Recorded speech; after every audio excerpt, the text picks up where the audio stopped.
you about making sense for the future of work and what that means for HR. But I'd love to start by introducing the amazing panelists who will be sharing their insights with you all today.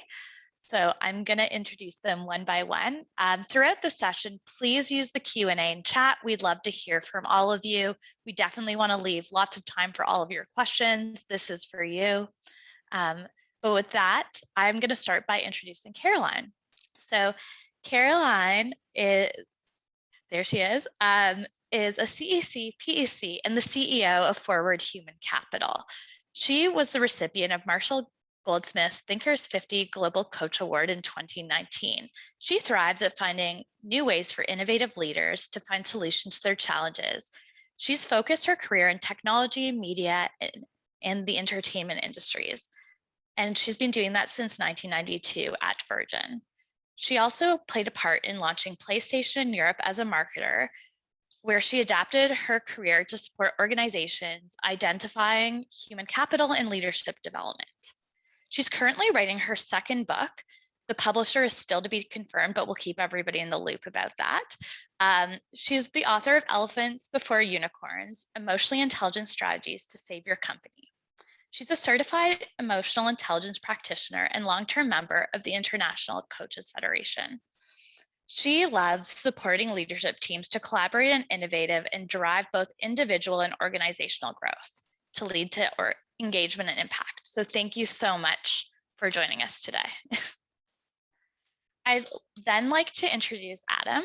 Adam is a global leader in workforce planning and a consultant in the professional services industry, as well as a popular keynote speaker. We're very lucky to have him.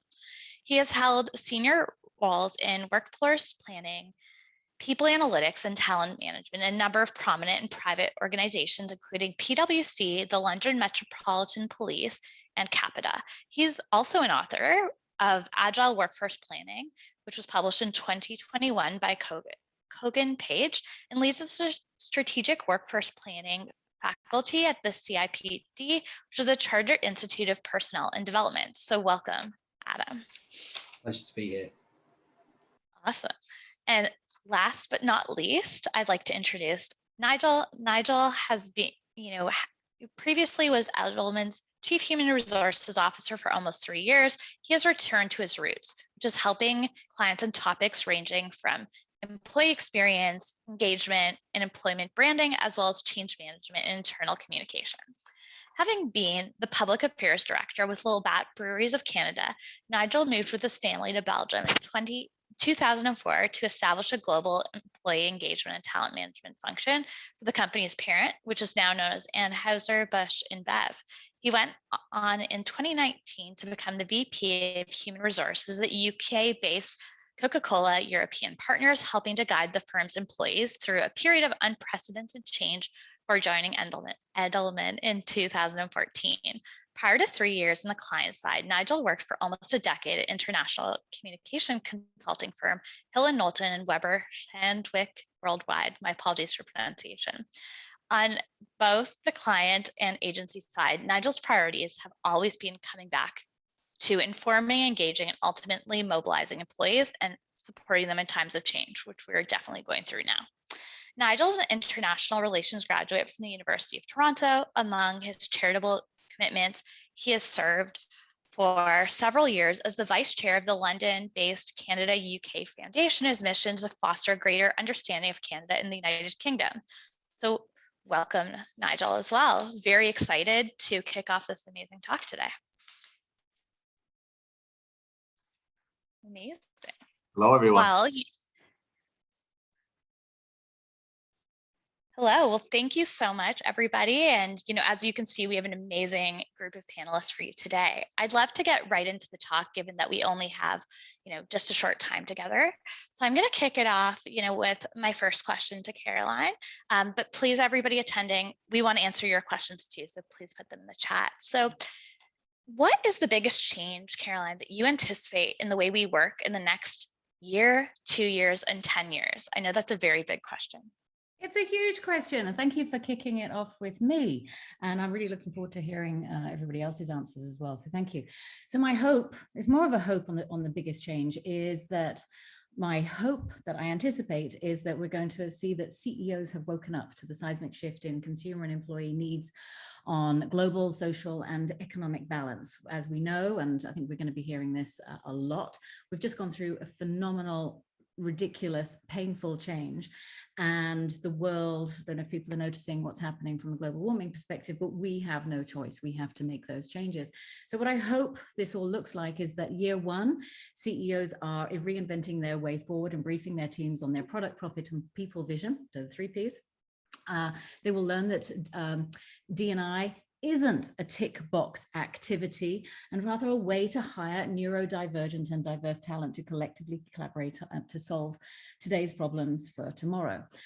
That's year one. That's a big, big hope. I mean, we can talk about AI, etc., but this is really where I think the core is. And then year two, organizations have rebranded themselves sufficiently to reach fiscal objectives while magically creating a virtuous talent pipeline and leadership cycle. That would be also a hope, or that the changes will be made universally.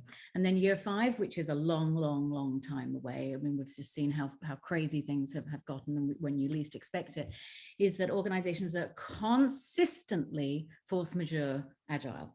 And Adam will probably have something to say about that, and that their products or services cater for the world we live in, and HR is fully incorporated within the future of the organization. That's what I hope the biggest change will be. Amazing. I'd love to turn it over to Nigel or Adam, whoever would like to chime in with your vision. Well, I'm happy to say one thing and then turn it to Adam. You mentioned that I work at Edelman. I've been there for about 8 years, but for about 20 years, Edelman's has been doing research into institutional trust. And the relationship that is the most trusted one is that between the employee with their employer. But this, as Caroline has said, this last 18 months, as much as it's been a grand experiment in things like flexible and hybrid working, we were suddenly thrust into that experiment. It's also accentuated and accelerated the inverse relationship between the employees and their employer. So employees have, if there was a power struggle, employees have picked up a lot of the power. And organizations, to Caroline's point, are really having to pay attention to that and understand better, try to understand better how to create a human-centric culture and a human-centric sort of organization that truly understands what makes employees tick.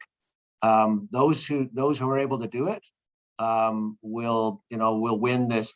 What is a continuous war for talent? It hasn't changed. And in fact, it's become more embellished, I think, over the last 18 months.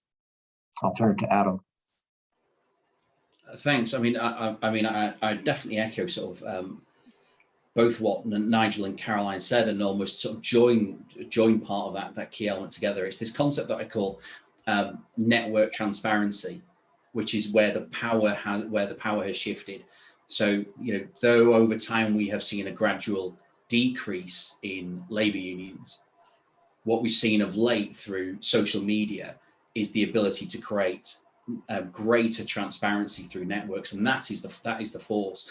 So not only have you got employees who have now got greater power to be able to whistleblow, to be able to highlight very quickly and at pace the things that are going wrong and the things that are unpalatable within organizations, and for that to be quickly spread in a way that the ability for an organization to cover it up is now increasingly lost. But where it resonates is within the positioning within society and the purpose of organizations. So to Caroline's point, that need to have a position within society as organizations doing work for good, and a shift away from the Friedman world of it's purely about the shareholders. That's where it impacts. So it's employees now have greater power because of their ability to leverage wider society to fight the battles for them, and that has not existed until recently. Spot on. It's such a unique kind of shift to see take place, but I think we're all living it, and it's really a really exciting time for our teams. To go back to you, Adam, when we kind of look at this changing world, what skills do you believe are necessary for the future of work for HR professionals? I mean, the skills for HR are very much similar to the skills that we're going to see everywhere else. So the first thing to really be aware of is that the skills gap in terms of technology skills is still a key barrier within wider organizations, but also within HR. So technology is going to be playing an increasing role within HR. The ability to utilize technology platforms, the ability to utilize data to bring insight. And the thing that is blocking that is the lack of skills within this space. So the first thing that we've got to be aware of is within HR, the ability to increase data literacy, increase the ability to use systems is going to be absolutely key. And that's true for HR. It's true for the wider workforce. That said, and when we sort of see that within things like, the ability to leverage data science, the ability to understand the impact of machine learning to do this, the ability to be able to understand, develop, shape software applications. But you'll be thinking, a lot of people who are on this call will be thinking, well, that's not me. What else is there? So that's not all of it. We've then got what is going to be an increasing shift towards more people-centric skills. So you've got the hard skills. Look, they're going to continue to play a part. But we're going to be looking more around problem solving. Problem solving has been and is going to continue to grow to be the key skills that people will need to have, whether it's about the way that they are able to think in an analytical way to be able to solve things, the ability to solve complex issues, to be creative in what they do, to be able to demonstrate sort of an originality and initiative. Those are going to be real key components of what is needed for HR professionals as we go forward. Yeah, just thinking, Adam, of that, I think you're so right. That one of the phrases that I would use to sort of summarize that would be business fluency. But we've been saying this for quite some time, that HR leaders to have a seat at the table, if you will. HR leaders have been fighting for that for a long time, and many of them have achieved it. And they've achieved it because they are not HR leaders first, they're business leaders first. They sit at the table as business leaders, and what they bring to that table is, yes, obviously some critically important HR experience, but they're business leaders first. And I love what you said there about their ability to help teams solve problems. We'll talk about this, I think, a little later, to see around corners, to analyze data, and obviously do that from their perspective of talent. But their business fluency is critically important. Yeah, you're absolutely right. Yeah, Adam and Nigel are completely right. And I don't like to say yes and be agreeable, because it just doesn't, add any value. But what I will say is that it's absolutely imperative for those HR leaders to become adaptable, to be, get an MBA in business or something like that, get very, very involved in the actual business and the running of the business, and understand exactly how the business works and operates, so you're able to find out what all the challenges are. Because the challenge I find, and I'm glad to hear from Nigel that he's seeing more HR leaders have a seat at the table, which is absolutely fantastic.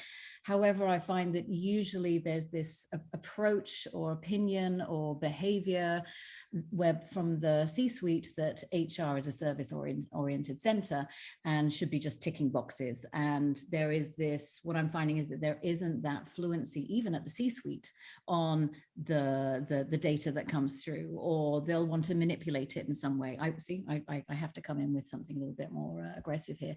So I'd like to see everyone in HR really learn to become more integrated within the organization, and those skills need to be business fluency, as you said, and also I think most crucially, really learning how to adapt from being a box ticking environment which is what a lot of C-suite leaders require, and to make that make the transformational adjustments. We got an interesting follow-up question in the chat that maybe I'll hop to before continuing our conversation. You know, we got a question from Mindy, who mentioned there's a data analytics course in their town, along with an HR certification. You know, Mindy was wondering whether this would be relevant to help her in her job. I personally think so, but I'd love to turn it to the panelists. Do it. If you're interested in it, it's, in my humble opinion, it's absolutely crucial that you take that route. The AI, analytics, automation is not going away. It's going to become even more important that people have that data fluency. And having that will just enable you to get 1-2 steps closer to the board. Yeah, I couldn't agree more. The ability for business leaders, and we're obviously talking about HR leaders too, to be able to look at a bulk of data, and there's more and more of it available because of artificial intelligence, because of cloud technology, because of all of the other sources. That's great. But if you aren't able to break down that data, interpret that data, and help your leaders kind of see around corners, predict, at least, I mean, Caroline predicted 5 years into the future, but even 1 year into the future, you'll be able to create massive value as a leader in an organization down the road. Yeah, I mean, the thing that people always have to remember is that if you look across most areas of the business, HRs tends to be sat on the most data, and yet we're often where we're least able to leverage it, and it's down to our ability to do that. And analytics isn't as scary as it sounds. It's simply the methodology of transforming data into information and then into insight. That's what we'd all want to be doing. So absolutely, go and do it. Absolutely. Love that. So, you know, something, you know, I'd love to kind of move to how HR teams can kind of support their teams. The world is changing. So, you know, Nigel, how do you think HR teams can support the rest of their organizations and being ready for the future of work, their employees? So I'll start with a few points that the others can build on. I finished, my last point was about this ability to help your teams, the teams that you support, see a little bit into the future. And that starts with obviously the ability to analyze data correctly. You're going to be getting, in most organizations, a lot of it, whether it's your employee engagement survey, your workday, or your collaboration tools. Just delivering data does nothing for the organization. Interpreting that data and telling a story about what it could mean for the future and how to react to it is really very important. Designing future-proof teams. Leading organizations are using that data, hopefully led by their HR leaders, their COOs, et cetera, to say, okay, well, what are we going to need, not just today, but as Caroline said, a year from now, 5 years from now, and how do we design our teams to be adaptable, to be flexible, to be prepared for that? Designing for those teams, to the extent they can, the teams they support, sort of flexible rewards and benefits, so that you haven't got a one-size-fits-all. I think that'll be a theme that comes through here. Adam and I talked about, the power shifting to employees. In part, you're going to have to then be flexible in terms of the experience that you offer to employees, and designing learning programs to shape future skills for that team, obviously for the organization, but understanding what the future is going to look like even 6 months, a year down the road, and then developing the skills that are required to get them there are, I think, really very important. So those are a few themes. I'll let the others pick up on those. Very well said, Nigel. Like that. I think just to add to what you were talking about, Nigel, there's the aspect again of trust, which I know Edelman is very focused on in that particular area. And I find that HR isn't necessarily trusted as much as it should be. And having that, combining all of the elements that you just spoke about, as well as the business fluency, as well as being able to tell a story about what the data mean, and for those and for that data to be trusted to help the organization move forward is going to be, I think, the most important thing that HR people can help HR people with, because that's a big jump. A lot of HR people, you know, I work in this space, and I see that a lot just are a little bit nervous to move so dynamically forward. So, you know, trust yourself and help others trust HR. That would be my contribution. Adam. Yeah, I mean, I certainly with the kind of work I focus on of workforce planning, it is focused on where we can really make a difference, which is the ability to and it's back to sort of what Nigel was alluding to earlier. It's about that ability to translate business need into the activity, into the work and value and activities that the rest of that HR can do. So, you know, you've got wider areas of whether they're, to both points earlier of, you know, whether they're designing particular learning interventions or whether they're looking at a new reward structure, or whether we're looking at recruiting different things, bringing in a different type of employment model of greater use of contingent labor, whatever it is. That ability to take that longer term view and deeply understand the business need and be able to translate that back to say, look, this is what needs to be achieved to get us to where we want to be as an organization in 3 years, in 5 years, in 10 years. That's the real value. And then Marlies, I'd love to just go back to a theme that I repeat from time to time, which is it's an obvious and overstated one. You know, the more things change, the more things stay the same. And we're constantly talking about the future of work. And I think there's if you go to Google, you'll get 2.5 billion answers, literally, to and options for that. But one of the things that's never changed, I don't believe, certainly in the time that I've been working, are some of the basics of employee engagement. So if you think about yourself, an HR business partner, and you're supporting a team, the first thing that I think you need to start with is, why does the team exist at all? And if you can answer that, then does the team and all of its members truly understand the organization's purpose, the mission, the vision? Do they understand that? Because you'll be surprised by the answers sometimes that they actually can't articulate that. And if they can, then what is their, again, their purpose in relation to that? And what are the individual's purpose in relation to that? And then those basics, I mean, does this team have any kind of a process where all of its members recognize and understand what their individual contribution is to the team's purpose? Do they understand how they're doing? And if there are gaps, what they can do to address them? These are really basic things. And sometimes we're looking for the shiny new toy, and we need to look around corners, etc. But are we paying attention to those basics that will drive employee engagement, that will get people to perform more, perform better, be happier, be more productive in their work? And again, finally, these are just simple things, but is the team creating an environment within which its members can thrive and do their best work? And that, then you get to issues like, and opportunities like diversity, but also inclusion, et cetera. Some of the other themes that we may touch on. I really love. Sorry. No, go ahead.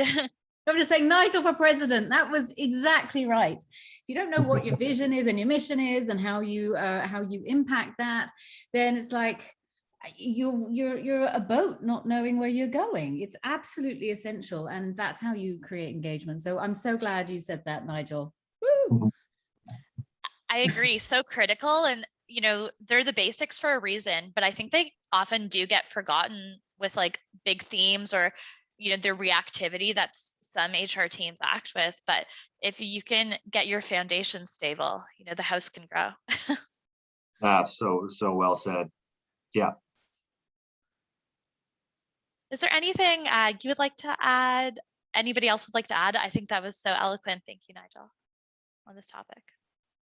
I think Nigel's nailed that one. All right. You know, there are a lot of trends or predictions around the future of work. Are there any that have this group skeptical, that they're hearing a lot of, that they're not bought into themselves? Like maybe it's the LinkedIn influencers or Twitter influencers that who are very convinced about a couple things? I think I can certainly say for one thing, the robots aren't taking over. I think it's one of the things that we you know, as humans, there's a lot that we tend to overestimate, and we tend to overestimate what can be done when we start looking out, you know, 20, 30 years, and then we underestimate what's going to happen next year. And you know, and it's sort of odd that, you know, the way that we tend to think about things. So this idea that the robots are taking over, you know, it's not the case.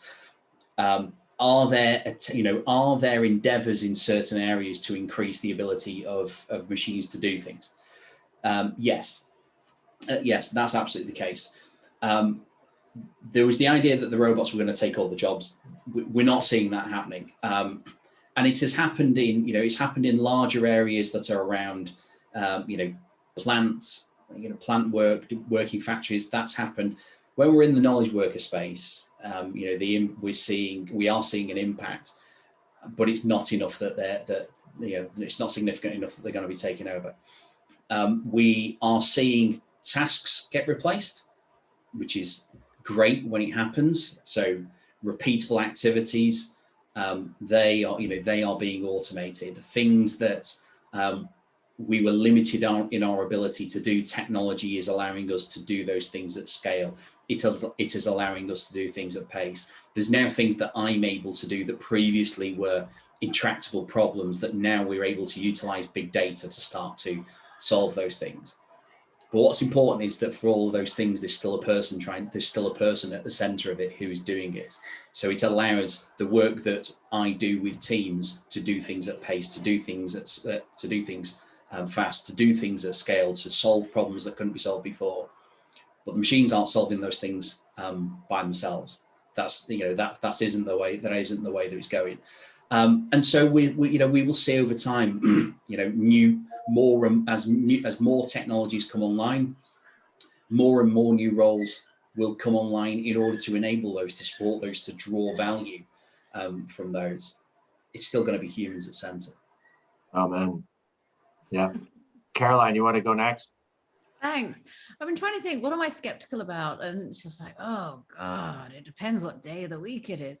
I think right now I'm skeptical about, I think this is not necessarily skeptical, I've just got a grudge on it, which is that the CEOs, the C-suite, most of the organization think that diversity is how many women do we have in an organization, how many people of color do we have in an organization, and it's like, well, yes, but it's actually much deeper than that.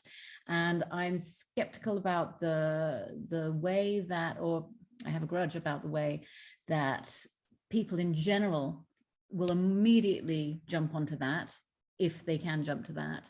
But moreover, it needs to be thinking, everybody needs to start thinking about neurodivergency and how people from different backgrounds, different parts of the world, when you put, I mean, for example, Nigel's in the UK, a Canadian in the UK, fantastic. You know, just think about what he is bringing to to British organizations, because, you know, I'm British. I lived in England for a considerable period of time, and their idea of diversity is potentially a different type of tea bag. I am being very mean and rude there. I admit that. So, you know, one of the challenges I find is that people are not stepping up into understanding the true meaning and the complexity of diversity and inclusivity and what that actually means. And just to plug my book, I wrote about it in my book just before COVID when it came out. And, you know, it's like that you're thinking about diversity, but then they're not actually, you know, included within the organization. This is a big bugbear of mine that needs to be addressed. It is the largest elephant in the room at this moment. And so I think it's I'm a skeptic for the simple reason that we're all charging down the path of trying to find that shiny thing, and we're not actually addressing this in a very mature and adult way. Mhm. Yeah, that's well said. When I was thinking about this, I was on a phone call with someone you probably all know, Catherine Dulapour. She's a sort of a humanist and kind of great thinker in this space, and we often compare notes. I said, so what bugs you, or you know, what frustrates you in this space? And she said, it's kind of what Adam was talking about there around, you know, these one size fits all statements, these absolutes that people will follow, like the robots are taking over the world. She said, so I'm sure you have some of those, and I do. You know, one of them is you'll see headlines, the office is dead. Based on the last 18 months, the office is dead. Actually, we've had this worldwide experiment, as I said earlier, around flexible working, and the office is not dead. The office is going to be reinvented, I think, for a lot of organizations, and take on a new role, an exciting new role, I believe. So this absolute, when you know, I'm in the business of public relations, but it's often public relations efforts that say things like, or getting headlines that say the office is dead, or performance management is dead. I used to hate that one. It's dead. No, it's not dead. It's being rethought. We're reflecting on it so that we can make it better. It's still really important to the earlier point around employee engagement, is individuals to be engaged need to understand how they're doing. They need to understand how their work relates to the organizational purpose. I won't say it again, but there's a performance management element to that. It's not dead. So you know, that's one of those things that does bother me when I hear people say it. And they'll, you know, I'm sure they'll build a whole business around a statement that says the performance management is dead or the office is dead. Neither of those is true in my view, at all. Yeah, I couldn't agree more, Nigel. I mean, this I think I am equally bugged by the same thing. You know, the amount of time that I see organizations, and it's often, you know, what's so upsetting is that it often comes out of an HR department of they've come to a conference, they've come to a conference like this, and they've heard something, but they've only heard one dimension of it. They've gone to something, they've seen something shiny and exciting. This is why we have offices that have got like beanbag chairs in it, and and table tennis, ping pong tables. Those happen because another organization said, we are successful and we have these, and people have gone, cause and effect, ping pong tables, success, beanbag chairs, success. And they spend they waste time and effort delivering projects that they're not really sure about what the ROI is going to be. Is that going to drive any impact on the organization? And even if it is going to drive impact, is that the impact you want? And it circles back to the point that Caroline made, because we see it an awful lot around in the D&I space. So many people have recognized that this is something that needs to be done, but the amount of time that you sit that will be wasted on initiatives that someone has suggested, no one's ever tested what the relevance of it would be or what return would be done. And you'll go away and you'll see time, valuable time spent on doing things that aren't delivering the effect of, for example, creating an organization that has got greater diversity in it, that is more inclusive, that's got greater notions of equity in it.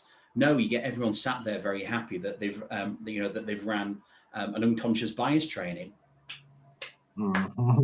That's literally where we are. So, time spent actually understanding what is going to deliver a difference, what's going to deliver the effect that you want. Nicely said. Sorry. So Adam, what you're saying here, I just want to jump in and have a conversation with you about it. It was just that you were just talking about ping pong tables, and they're saying the employee experience is absolutely fantastic. We're giving them all of these things, but the problem is in the entertainment industry, which is where I work, it'll be with Microsoft or, whichever company, they will have those aspects. They will have the cafeteria with the espresso and the cappuccino machine and, vodka hours at 6 o'clock at night and things like that. Because there is this pressure, it's like peer pressure to create that environment. And I completely see the necessity for it and what have you. But it's like, okay, as you were saying, let's just get down to the basics and go and think, what is it about the employee experience that needs to be focused here? And usually it's about the missions and the values. Are they being heard? Are they being able to communicate with safety and things like that? So but it's almost like that was just such a big thing in media land, you know, before COVID, and now it's like, oh, with post COVID, what are those new issues or new opportunities or new buzzwords going to be? So that's going to be very, very interesting. And as you say, HR, along with the C-suite, along with the people within the organization, need to sit down and say, well, what value will this bring if we do it? What is it you need? Why do you need it? And you know, okay, if we invest in it, we're going to not be able to invest in this, which is more important, to make those smart decisions. So thanks, Adam. So right. I think one of the fascinating things is there are definitely companies who invested in those things, like free lunches, all of these things. Like, then we were all stuck in our homes. So if your employees if you were attracting people who wanted the free drinks, like, how did that play out in the pandemic? Probably not super well. So is that really going to be enough in the future? I don't think so. We've talked a little bit about kind of the skills that HR needs to kind of develop for the future of work. Are there attitudes or perspectives that HR should leave behind as we kind of look forward? I can start, and maybe this is a good building point. I said we all know some HR leaders. Edelman has one today who I think, you know, she's really leading the way in so many ways, so many respects, and designing programs that are unique and distinct for our organization. So I'm probably one of her biggest fans, and there are many other HR leaders who are doing these things, but I also meet others, and I'm sure you do, that are limiting their potential by limiting their belief. They've got to let go of that sense of maybe lack of courage to really do what HR organizations need to do to lead the way. So to drive talent, to see around corners. Some just don't see it as their place. And then my question would be, well, whose place is it to do those things around strategic workforce planning, which, Adam, you're an expert in, I'm sure you'll build on. Say, well, you know, I've got to continue to make sure that these transactions are right. So they don't let go of, for example, shared service can go over here so that it's done beautifully, so that you can focus as an HR leader on those moments that matter, the employee experience as it goes forward, et cetera. I think it's that limiting of belief and sometimes not letting go of the status quo that for me is going to be important for HR leaders in the future. I'll start there. Yeah, I mean, I definitely have to echo that. I mean, it's the bit that I'd love HR to move away from is this obsession with. It's almost process. It's this historic architecture. This is the only way that things can be done. This is the only way that things can be done around here. If we do things different, we start creating unfairness. If we start doing something different, you might just create the spark that really makes a difference. That's what you might do. So that, and you're right. You're so right, Nigel. I think so much of it comes down to maybe it's down to courage. You know, maybe it's just down to this is the right way to go, and this is how we've always done it, and that creates a place of safety. So, you know, maybe you're absolutely right, Nigel. It's down to that courage, but that's what we can do that makes the difference. Workforce planning, as you said, Nigel, you know, workforce planning isn't something that happens in all organizations. So it really is about trying to take this into new places and demonstrate that what can be done. And some of it is a scary place, because now you're having to be thinking about the future rather than managing the past. So that takes courage. It takes courage to put yourself in that place, because the future is uncertain. But that's the difference. That's the difference we can make. Caroline, you're musing. I'm very interesting. I think I'm going to just say the same thing, but in a different way. You know how you have to say something 8 times in 8 different ways for it to land. You'll probably say it a lot better. than I do. Oh, thank you. I think just to build on what you were both saying, it's getting out of your HR lane. A lot of people go into HR, and it's why I didn't go into HR initially when I was doing my studies, and I decided to go into PR and marketing and what have you at Virgin and Sony, because at that time when I was doing my HR side of business school, I was like, this is fascinating. I get it. And it's just absolutely wonderful. You're able to change people's lives. But it was such a formulaic, paper shuffling kind of environment. We're talking 1990 something. Okay. The world's evolved a lot since then. And I know that was rude again. So I apologize for being so obtuse.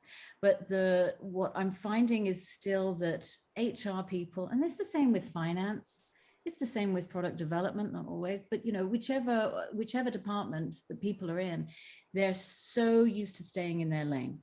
And I think it's important for that business fluency, fluidity, whatever we want to call it, there's an opportunity to get out of the lane, understand what other problems are happening, get that respect in an organization, within the organization, that you truly understand the key business challenges and objectives, so you can provide that value, and then you're able to make that impact in a really great way. So I think that is the change that I would like to see, or the mindset that I would like to see changed. So right. Really, really well said. Are there, I think you've all mused on kind of skills that all HR folks in general should work on. Are there skills any of you are individually focusing on developing to, help lead the teams you work with through this, this change? I mean, I'm certainly, I'm certainly focusing a lot more on, or sort of continuing to focus on the technology side. So continuously honing my developing and refining my understanding of the opportunities that technologies are starting to present, and trying to understand, to what way could we apply those with the problems that we're trying to solve. So, certainly focus there. But for me, and you have to do this with all organizations. You just got to appreciate that every day is a learning day. So everything that you're trying to do, you're always trying to learn more things. You're always trying to learn more things about it. But the other thing to remember is, and it's back to what I said earlier about the extent of change. We've got to remember how much is going to stay the same. There is a lot that is continuing, and I think a lot of people get scared about the future because there's so much that we don't know. Yes, but there is so much that we can expect is probably going to stay the same. We're still going to have people. We're still going to have people in it. We're still going to have jobs. People are still going to be doing things using desks and computers. That's still going to, those things haven't gone away, and we're not expecting that those things are going to disappear.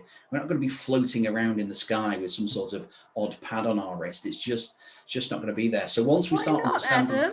I know, the pessimist. I'm so disappointed, Adam. Yeah, absolute pessimist for the future. But I think there's got to be so much that is going to be the same. Then recognizing that it's then a case of refining our knowledge about these things and learning more and developing that deeper understanding of these things, of our organizations, of the environment around us, of the issues that are present today, because those things that are present today, a lot of those are still going to be there. So developing greater understanding rather than chasing after the shiny thing, which I think was a point made earlier.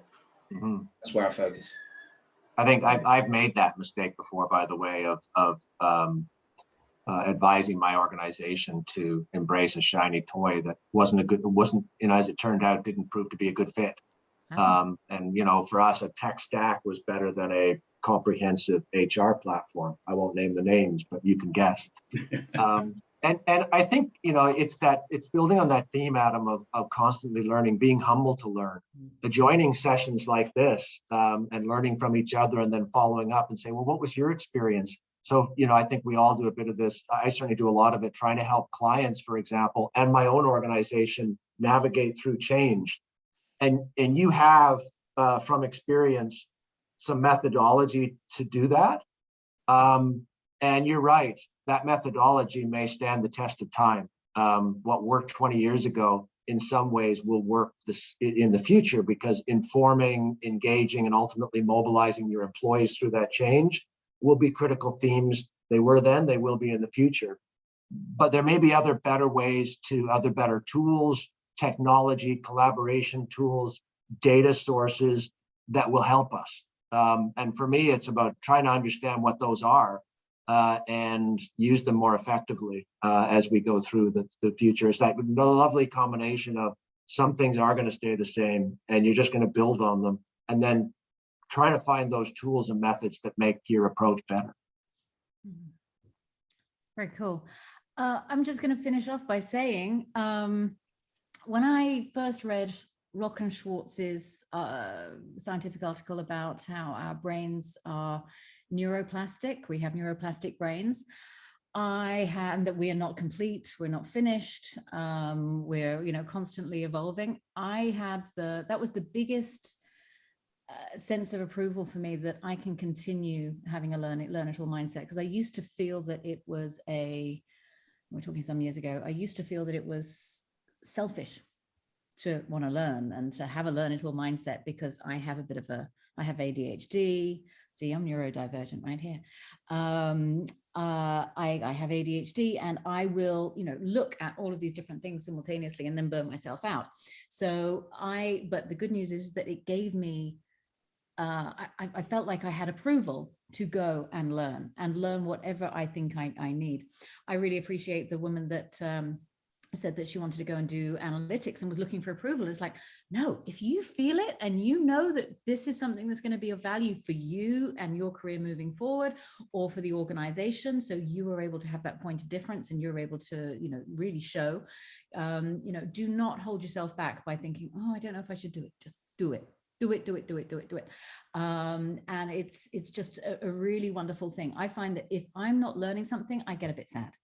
So, learn, enjoy it, contribute, do all of those things. Never stop learning. I think that's an absolutely wonderful place to leave us. Thank you so much to all of you. This has been an inspiring conversation for me to be part of. I think you've given our audience a lot to think about, and definitely I'm going to remember to focus on the basics and bring that agility, that all of these things that you've shared with our group today. And I've put all of our amazing speakers linked in here. I highly recommend following them. You have many accomplished authors and speakers here, so there's probably much more content you can consume to continue learning from this group. So thank you very much, everybody. Thanks, Thank you for hosting, Marlies. Lovely. Thank you. Bye, Adam, Caroline, everyone. Bye. Thank you. Bye. Bye.